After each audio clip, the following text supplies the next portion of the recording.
Jack Turner's farm had always been his sanctuary, a sprawling, rustic homestead nestled on the outskirts of Pine Ridge that had been in his family for generations. Every inch of the property, from the weathered farmhouse and creaking barn to the sun-dappled pastures and quiet woodland edges, told a story of hard work, deep-rooted tradition, and the freedom of rural life. Jack, a proud former military man turned full-time rancher, cherished the independence his land afforded him. Whether tending to cattle, mending fences, or stacking firewood for the winter, every day on the farm was a celebration of self-reliance and heritage. One of Jack's simple pleasures was gathering firewood for cozy evenings by the fireplace, a task that connected him with the rhythms of nature and the legacy of his forefathers.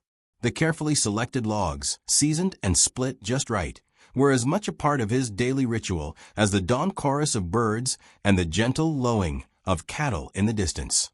However, recent months had seen the emergence of an unwelcome force in Pine Ridge, an overreaching homeowners association, HOA, led by the notorious Kerren Miller.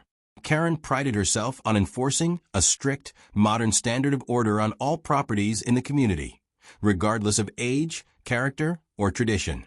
Always impeccably dressed in crisp skirts and high heels, and armed with her ever-present clipboard, she considered herself the guardian of suburban perfection. In her eyes, every property had to conform to her narrow vision, no matter how much history or soul it possessed. The first spark of conflict came on a hot summer afternoon. Jack had just finished stacking a fresh batch of premium firewood near his barn when he noticed a small group of well-dressed individuals ambling across his yard. At their helm was Kerren, who, without so much as a greeting, began scrutinizing the neat stacks of wood as though they were on display in a showroom. To Jack's shock, he later discovered that Kerren had actually helped herself to several bundles of his carefully gathered firewood, all without asking. "Jack, I'm here to ensure that your property meets our community standards," Kerren declared in a tone that brooked no dissent. "I noticed that your firewood isn't stored in accordance with the guidelines, and since you've been negligent, I took the liberty of removing it to prevent any further violation." Jack's heart sank. His firewood was not only essential for heating his home through the winter, but also a symbol of his family's tradition. "Kerren, you can't just take my firewood without permission," he snapped, his voice a mix of disbelief and simmering anger. "I work hard to gather that wood. It's my livelihood and a part of my heritage. You have no right to meddle in how I manage my property." Kerren's eyes flashed with entitlement as she replied coolly, "The rules apply to everyone, Jack. Your property does not meet the approved standards, and if you don't comply, further action will be taken." Her tone left no room for negotiation, and the small gathering of neighbors who had witnessed the confrontation exchanged uneasy glances. That confrontation set the stage for an escalating battle, a fight over the sanctity of private property versus the overreaching demands of an entitled bureaucrat. As dusk fell and the farmhouse lights flickered on, Jack sat on his porch, the weight of Kerren's final warning echoing in his mind. He vowed that he would defend his home, his firewood, and his right to live freely by the traditions passed down through generations, no matter what arbitrary rules the HOA tried to impose. The following morning, Jack awoke to find an official envelope taped to his farmhouse door. The envelope bore the HOA's embossed seal and was filled with legal jargon. With mounting trepidation, he opened it to discover a $750 fine for improper storage and handling of community firewood, along with a stern warning that any further violations would lead to more severe penalties. The language was designed to intimidate, leaving no doubt that Kerren intended to use every bureaucratic tool at her disposal to enforce her standards. Before Jack could fully process the fine, he stepped outside and found Kerren waiting at the edge of his property, her posture rigid and her expression smug. "Good morning, Jack," she said coolly. "I trust you read the notice. Our community standards are non-negotiable. Your failure to comply will result in additional fines and enforcement actions." Jack's response was measured but firm. "Kerren, my firewood is my own. I gather it myself, and it's stored in a manner that works for my family's needs. I don't need you dictating how I should manage my property." Unmoved by his protest, Kerren continued, "The rules apply to every property in our community. If you refuse to align with our standards, you leave us no choice but to take further action." With that, she turned on her heel and strode away, leaving Jack with a deep sense of injustice and determination. Later that morning, as Jack inspected the perimeter of his property to ensure no further intrusions had occurred, he noticed a nondescript van parked near the farmhouse. Two inspectors in official uniforms emerged from the van, clipboards in hand, and began a meticulous survey of his property. They measured the spacing of the firewood stacks, took photographs of the area, and recorded every detail as if his livelihood were nothing more than a minor case of noncompliance. Jack's loyal dogs barked at the intruders, and with a rising sense of defiance, he activated his security system. He snapped photos of the inspectors at work, recorded snippets of their conversation on his phone, and carefully logged every detail in a worn notebook. Each click of the camera was a silent protest, a declaration that his property would not be treated as a public asset for the HOA's arbitrary enforcement. That afternoon, in the quiet solitude of his barn office, Jack compiled all the evidence into a detailed dossier. He drafted a formal complaint to the local zoning office, citing long-standing agricultural exemptions and property rights that protected him from such intrusive behavior. His letter was both a legal challenge and a bold statement. His farm was his domain, and no one, least of all Kerren and her HOA cronies, would dictate how he managed it. Word of the fine and the intrusive inspection spread quickly through Cedar Valley. At local feed stores and community gatherings, neighbors began to whisper about similar incidents, stories of arbitrary fines and unauthorized inspections. The collective discontent was growing, and Jack's plight was becoming a rallying cry for those who believed in the sanctity of private property. As dusk fell and the first stars emerged, Kerren reappeared at the property. Under the soft glow of a single porch light, she delivered a final ultimatum. "Jack, you have 48 hours to secure your property according to our standards, or further penalties will be imposed." Her tone brooked no argument, and her eyes gleamed with the satisfaction of someone convinced of her own righteousness. Jack's reply was calm but resolute. "I'll manage my farm the way I always have. My home is my own, and I won't let you dictate my life." With that, he closed the door on another day of mounting conflict, aware that the battle was only just beginning. In the days following Kerren's ultimatum, the situation at Jack's farm escalated rapidly. What began as a single fine quickly spiraled into a full-scale campaign of harassment. Neighbors whispered about how Kerren had been trespassing on private properties without permission, and rumors circulated that she had even taken firewood from several farms without asking. Some claimed that she'd used those stolen resources to fund personal projects, a notion that enraged property owners throughout Cedar Valley. One dreary afternoon, while Jack was repairing a section of his fence, his longtime friend and neighbor, Tom, pulled up beside him. "Jack," Tom said quietly, "you're not the only one being targeted. I've heard that Kerren has been sneaking onto properties, taking firewood, and even parking her car on private driveways, all in the name of enforcing community standards. People are fed up, and there's talk that the fines are just a cover for her own personal gain." Tom's words struck a deep chord in Jack. The idea that Kerren could blatantly steal from hard-working ranchers was the final insult. Determined to expose the full extent of the HOA's corruption, Jack began a covert investigation.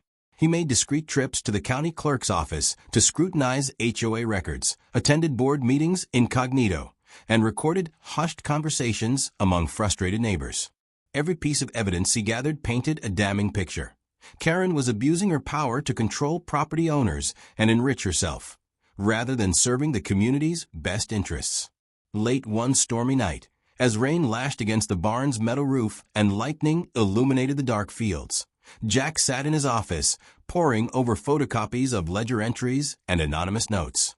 He compiled a comprehensive dossier that documented irregularities in the HOA's enforcement practices, mysterious deductions from fines, unexplained transfers, and even signs of forged documents. With every new piece of evidence, his resolve hardened. This wasn't just about a stolen bundle of firewood. It was a systematic abuse of power that needed to be stopped. Word of Jack's investigation began to circulate quietly throughout Cedar Valley.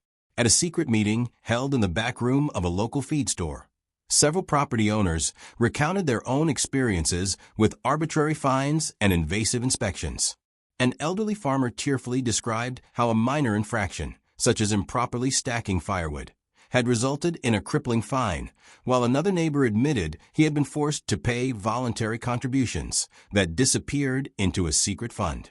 The collective outrage was palpable, and Jack's dossier quickly became a rallying point for those determined to resist the HOA's overreach. Recognizing that the situation was spiraling out of control, Jack upgraded his security system by installing additional high-definition cameras around his property. His loyal dogs were always on alert, serving as both guardians and a reminder that his land was not for public use. Every unauthorized act, every instance of trespassing, and every fine imposed was documented meticulously. His phone and notebook soon overflowed with evidence that would later form the cornerstone of his legal challenge. As the days passed, Kerren's tactics became even more aggressive. In a series of curt, official letters, she warned that any further noncompliance would result in severe penalties, including the possibility of legal action to seize portions of privately owned property. The oppressive weight of these threats spread anxiety through the community, and it became clear that if the abuse continued, no one's rights would be safe from her arbitrary interference. One particularly stormy night, as thunder rumbled over Cedar Valley, Jack reviewed his dossier one final time. The evidence was overwhelming, and he knew it was time to take his case public. With a steely glint in his eye, he reached out to local journalists, handing over copies of the financial records, photographs, and video footage that documented every transgression by Kerren and her cronies. Standing outside his farmhouse in the rain-soaked darkness, Jack vowed that he would no longer tolerate the violation of his rights. This battle was about more than a stolen bundle of firewood.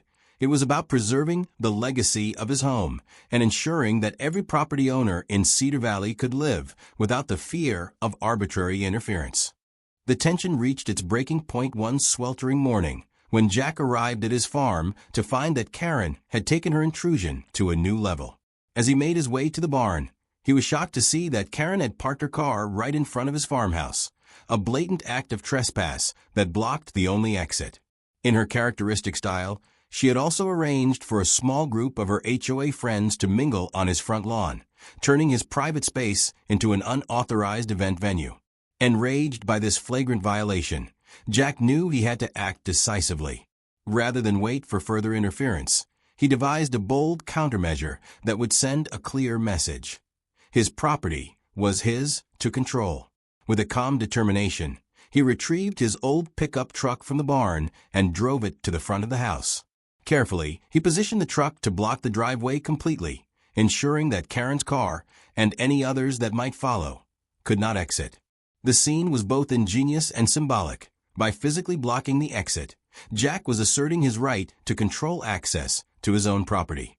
Once the truck was securely in place, Jack locked the farmhouse door, taped a note to the door that read, "Out for the weekend. My property, my rules," and drove off, leaving Kerren and her entourage stranded at his doorstep. The reaction was immediate. Neighbors who had witnessed the scene began to murmur in approval, and several captured the incident on their phones. Social media buzzed with the news, and within hours, the image of Kerren's stunned expression, staring at the immovable truck blocking her car, became a viral sensation. At the next HOA meeting, held at the local community center, Jack made his presence known through a powerful presentation. He showcased photos and video footage of a blocked exit, along with testimonials from neighbors who had seen the incident firsthand. "This is my property, and no one has the right to dictate how I use it," Jack declared to the assembled homeowners and board members. "When you trespass and impose your will on me, you force me to take action. My home is my sanctuary, and I will not allow your arbitrary rules to violate that sacred space." The room fell silent as the evidence was laid out. Even some board members, who had once been staunch supporters of the HOA's strict enforcement, exchanged uneasy glances. Kerren, standing in the back, tried to maintain her composure, but could not hide her frustration. Her attempts to insist that her actions were in the interest of community order were drowned out by the resounding approval of the crowd. By the end of the meeting, it was clear that Jack's bold act of defiance had not only disrupted Kerren's plans, but had also galvanized the community against her arbitrary overreach. The blocked exit was more than a physical barrier. It was a symbol of resistance, a declaration that private property rights were inviolable. That evening, as Jack drove away for a well-deserved weekend getaway, he felt a renewed sense of purpose. His farm might be under siege by bureaucratic tyranny, but his creative act of defiance had shown that he was not willing to be bullied. Kerren's car remained blocked, a permanent reminder that some boundaries are not meant to be crossed. Desperate to salvage her crumbling authority, Kerren resolved to mount one final, aggressive campaign against Jack's defiance. Late one evening, under the cover of darkness, she gathered a small group of loyal HOA enforcers and, armed with a clipboard and a sense of entitlement, headed to Jack's farm with one last plan: to forcefully remove the blocking truck and reclaim her right to control the property. Their strategy was to call the police, claiming that Jack's actions constituted a public safety hazard by obstructing emergency access. Kerren believed that if she could get law enforcement involved, she might force Jack to remove the truck and submit to her regulations. As Kerren's group approached the farmhouse, they were met by the glow of Jack's strategically placed security cameras and a pre-recorded announcement on the property's alarm system. The moment the intruders reached the truck, an ear-piercing alarm rang out, startling everyone.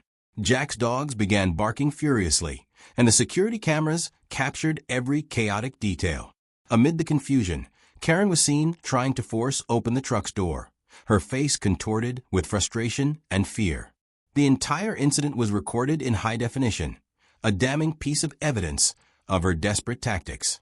The following day, at a specially convened HOA meeting at the community center, Jack presented the security footage to a packed room of homeowners and board members. The video showed Kerren's group in disarray, stumbling, shouting, and ultimately retreating in panic as the alarm continued to blare.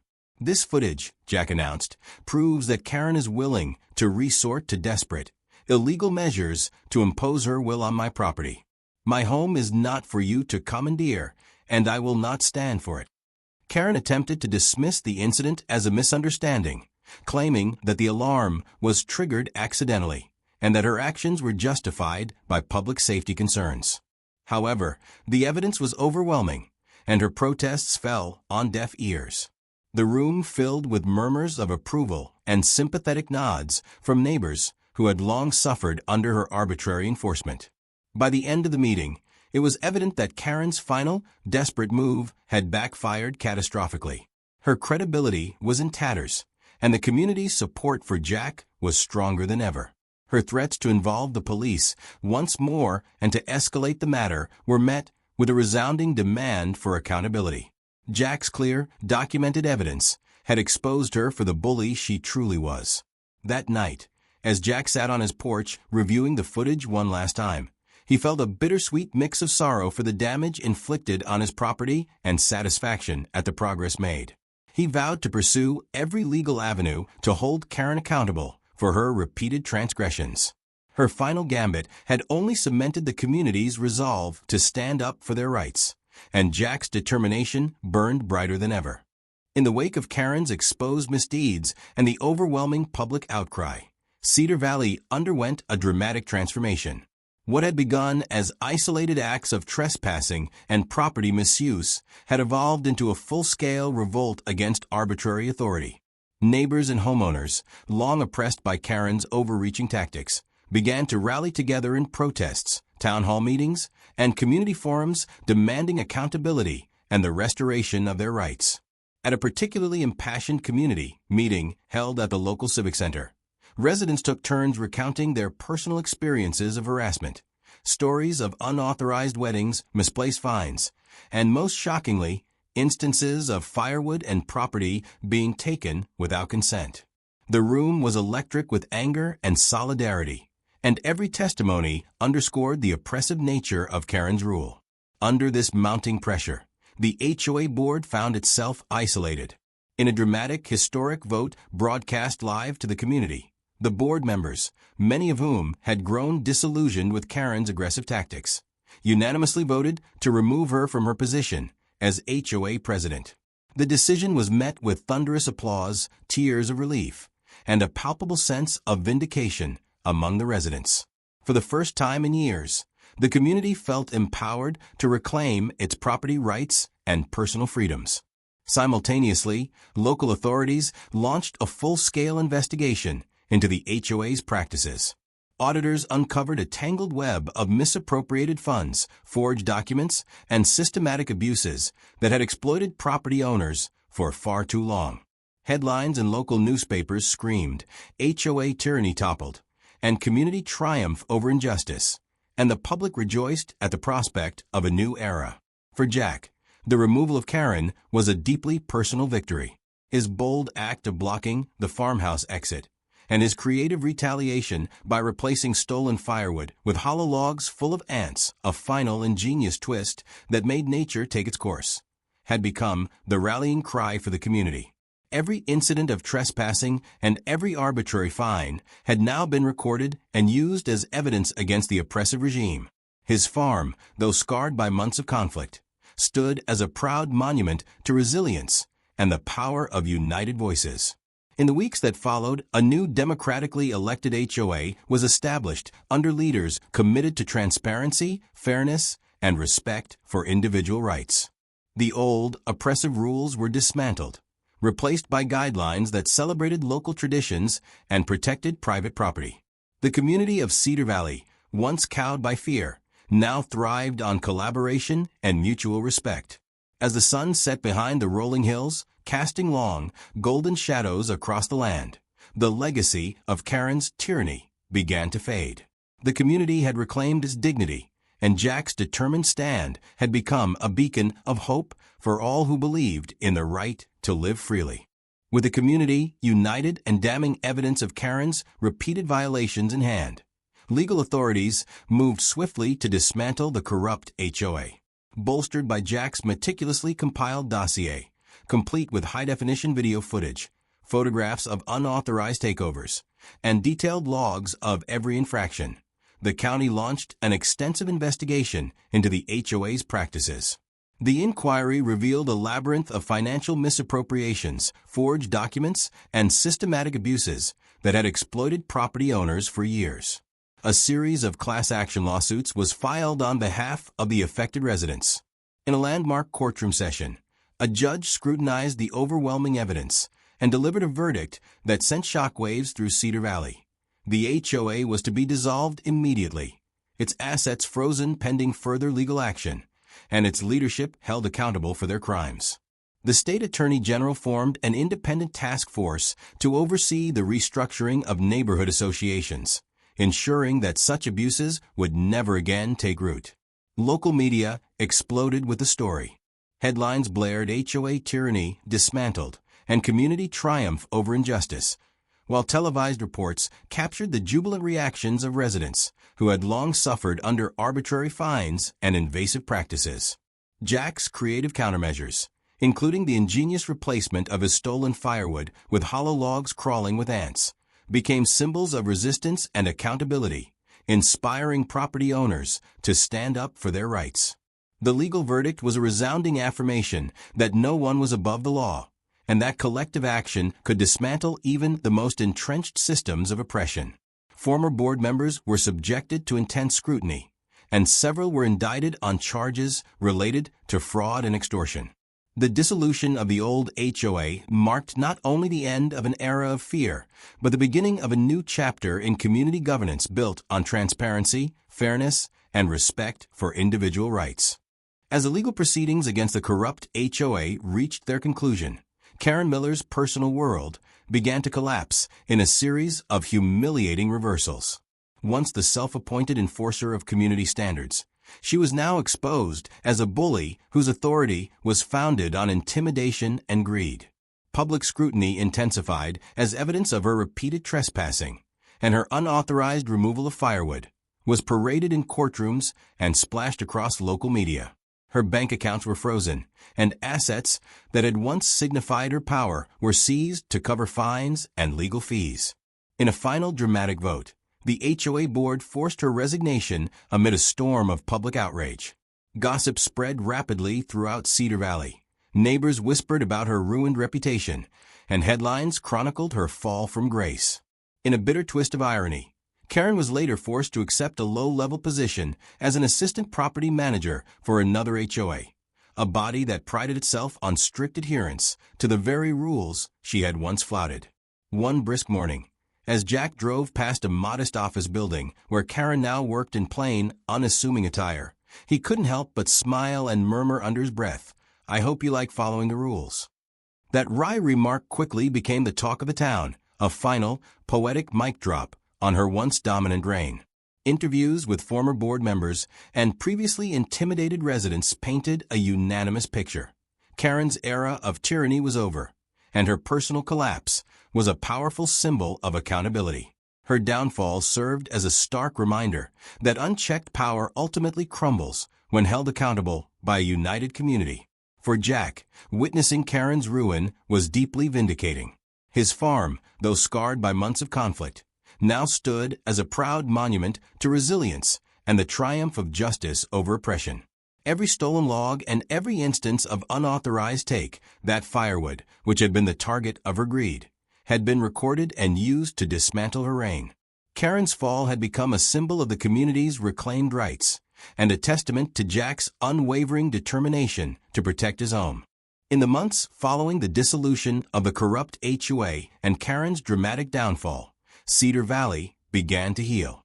The oppressive shadow of arbitrary fines and invasive inspections slowly lifted, replaced by a renewed sense of unity and empowerment among property owners. Jack's farm, now secure and thriving under his vigilant care, stood as a living testament to the power of resilience and the sanctity of private property. At a lively community picnic held on a crisp autumn afternoon, neighbors gathered to celebrate the dawn of a new era, one defined by fairness, transparency, and respect for individual rights. Laughter echoed across the fields as families enjoyed home-cooked meals and children played near the barns. In a humorous moment, a local artist unveiled a satirical mural depicting a red-faced Kerren with a clipboard, surrounded by hollow logs teeming with ants, and a speech bubble declaring, "Trespassers will be pranked." A final, irreverent mic drop on her reign of terror. Seated on his porch with a steaming cup of coffee, Jack watched the festivities with quiet satisfaction. The painful memories of stolen firewood and invasive trespassing had given way to hope and the collective empowerment of the community.